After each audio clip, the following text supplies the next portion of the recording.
All right, guys, before I get started on this video, I want to take just a minute to thank you guys for your support.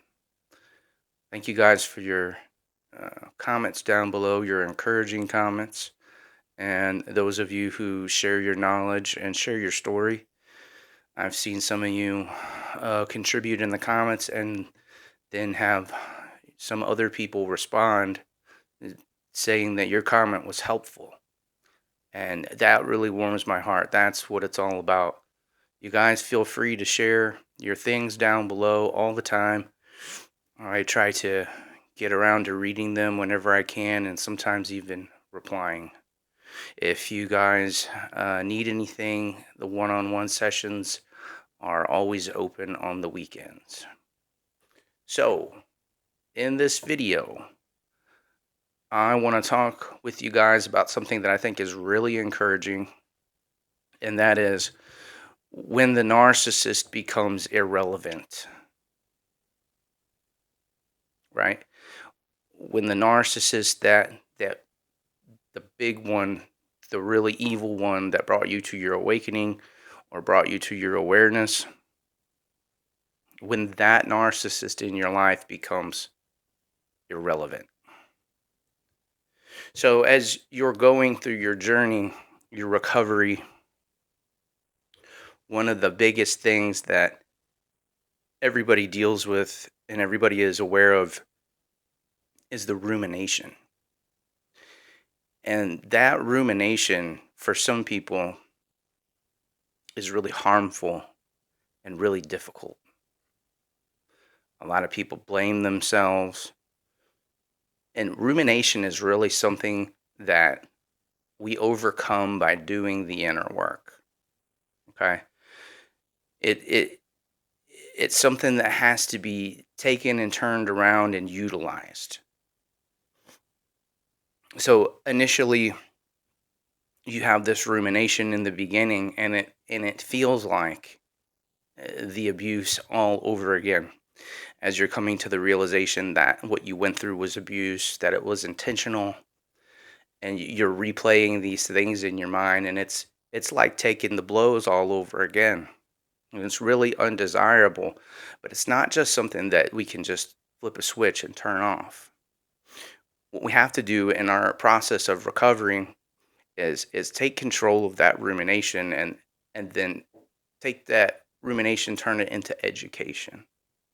It's an opportunity for growth and clarity, right? You do the inner work by taking that rumination, and you learn your lesson. You accept the responsibility and accountability for what you gave consent to, what you participated in, and how you contributed to that. But at the same time, you're seeing the manipulation, the deception, and the abuse that the narcissist put you through. And each one of those ruminations that you take and turn into education just becomes another tool in your tool belt, because you see the pattern, you understand what happened, that it wasn't really your fault. There was nothing that you could have done. And oftentimes, many times, that reactive abuse that you get put into, or being upset with what you're being faced with, is typically a normal response to what you're really being presented with. So you start with the rumination, you flip that into education, and then from education, by doing that work, that just becomes elevation. Once you reach the point of elevation through the rumination and education, that's the point at which the rumination starts to stop. You've really done the inner work. You've sifted through these things that come into your mind, and it just starts to the rumination starts to lose momentum, because you're facing it. You're facing it head on instead of letting it sit and fester. You're facing it head on. You're dealing with it, and you're putting it aside. You're learning your lesson. So it's at that point that you reach the elevation. like I said, the rumination really, it just starts to taper off. It starts to fall away. And that's the point at which the narcissist becomes irrelevant. You realize the truth. You realize that it wasn't a person. You really didn't love them because there was nobody there to love. It was all a performance. It was all a setup. It was all intentional. And then you reach a place where you know you can't give the narcissist credit for anything. They all they accomplished was evil, abuse, steal, kill, and destroy. That's all they've accomplished. Like the for what happens, the glory goes to God, and you choose yourself. You find your identity. You step into yourself, and you start to give yourself self love. You establish your boundaries, and you're in that place of solitude, awareness, strength, growth. But self love becomes a really big part of that. And once you reach the point where you're choosing yourself, you're not loving others more than yourself, you're not putting people before yourself, which there's not anything inherently wrong with that, but we've been conditioned and trained to do that to our detriment. Those of us who are empaths. So you find that self-love, you just start to level out. And then the narcissist just becomes like a fixture in a closed chapter of your life, and they're completely irrelevant. You don't ruminate, you don't think about them. You're certainly not looking at what they're doing, and if they try to hoover you, or if they show up again somewhere, you literally won't have anything to say to them. They don't exist. They're irrelevant. Instead, what you get focused on is forward thinking, forward moving, and taking what you've learned and putting it forward, where you're looking more at the collective of narcissists, the macro narcissist, right? And I can tell you, in the past year that I've been going through my maturing and my awakening, and through my own recovery and healing, I have absolutely encountered numerous narcissists and been able to identify them. And you get more interested in protecting yourself and identifying these things than staying stuck in the past.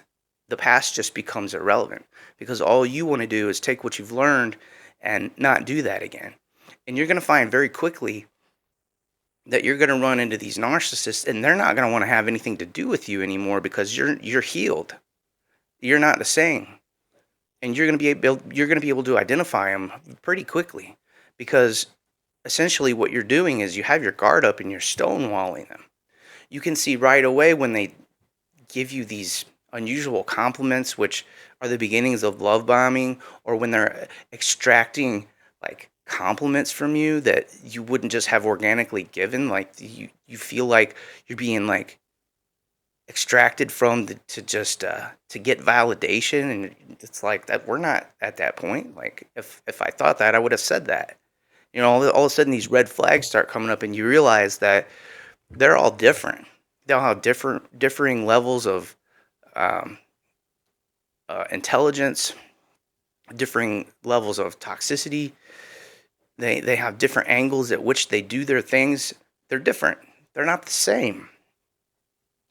But yet the underlying feel, the underlying objective is still the same, and you'll be able to see that. And so, I've reached a point where I don't even have to meet someone in person. I can just see people online, and a lot of times discern that they're a narcissist. A lot of times you can do that through the eye energy that they have.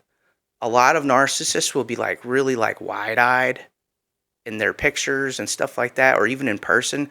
They're always like very like open-eyed, very wide-eyed, because they're paranoid, they're hyper vigilant, they're looking around for perceived threats and stuff like that.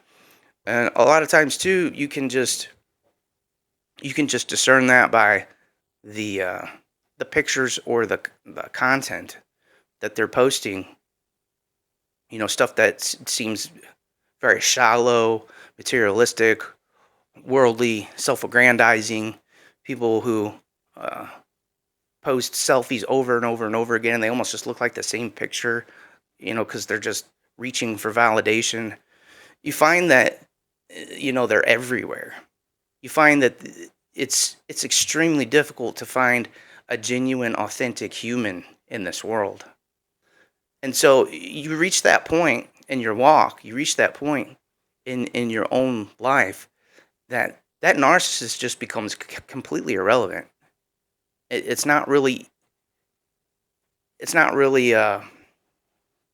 it's not really relevant or productive or serves a purpose to even like to go there to think about it anymore, because you've you've done the inner work, you've faced it all, it's done, you know? And that's the point you want to reach. And I'm not saying that's an easy journey, but those are good signs that you've reached a good level of healing. And it's something to strive for if you're not there. And it should be encouraging to know that if you're still hurting, or if you're still losing sleep, or if you're still ruminating, that it does stop. It does come to an end. But really, my personal belief is doing the work and facing that head on, and you just start to crush that out of your life. And so it's a good place to be in. It feels very freeing, and it's worthwhile to do the inner work. It's worthwhile to take some time to give yourself some solitude and some space, and not jump into anything else. The moment that you jump into other relationships or start letting people back into your life is the moment that you stop doing the inner work, and the healing is really stopped. You want to take the healing as far as you can take it, because no matter how far you take it, I mean, if you're really diligent, you're really doing the work. I'm not just saying just sit around by yourself, like, eating Cheetos and watching TV. That's not what I'm talking about. I'm talking about a lot of self-reflection, thousands and thousands of hours of work and prayer. If you really do the inner work, you'll find that there's layers of it. The healing continues. You keep going, you keep going. You think that you've reached a point, and you're like, yeah, this is pretty good. And yet you'll have another breakthrough or another layer of recovery that you just couldn't imagine that was still there, and you're like, wow, I'm still taking it further. I'm still going. And that's good to give to yourself. You deserve it. You're not doing without. Like you're really building inner strength and inner wealth during that time. And you want to reach the point where the narcissist, not that just that we say it or that we want it to be that way, but that the narcissist truly becomes irrelevant, truly becomes an afterthought or no thought. So I was thinking about that today. I thought it was pretty encouraging. So I wanted to share that with you guys. And yeah, that's it for this one. You guys be blessed.